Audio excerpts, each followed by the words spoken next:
জানো ইসানি, আমার গলার সুর আর আমার ভাইয়ের গলার সুর হুবহু এক। তুমি চোখ বন্ধ করে শুনলে বুঝতেই পারবে না আমি কথা বলছি আমার ভাই। আর্য, তুমি আমাকে বেশি ভালোবাসো না তোমার ভাইকে? সেটা সময় আসলে বুঝতে পারবে। ইসানি, ইসানি, ইসানি, কি হয়েছে? চিনি না, আমি চোখে কিছু একটা দেখতে মেয়েকে পাচ্ছি একটা না। ঘর দাও, সে সুন্দর একটা সংসার করে দেবে। দেখ, আমি বিয়ে তাকে করে শুকনো বউ একটু এনেছি। চাল দাও। কই দেখি দেখি নতুন বউয়ের মুখটা দেখি।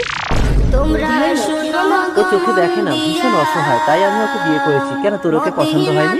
না না, আমার ভীষণ পছন্দ। তাহলে নতুন বউয়ের মুখ দেখে কিছু দিবি না? ঠিক বলি, তোর জন্য আমি আমার জীবন দিতে পারি। নতুন বউয়ের মুখ দেখে আমি আমার চোখ দুটো দান করে দেবো। তার মানে আমি দেখতে পাবো? আমি ডাক্তারের কাছে গিয়ে চোখ দান করার ব্যবস্থা করছি, তোমরা এসো। আস্তে আস্তে হচ্ছে তো। আমি তো সব কিছু তুমি দেখতে পাচ্ছি। আরো সে তোমাকে চোখ দান থাকো করেছি আমার বাবা। প্রভু, আমি জানি।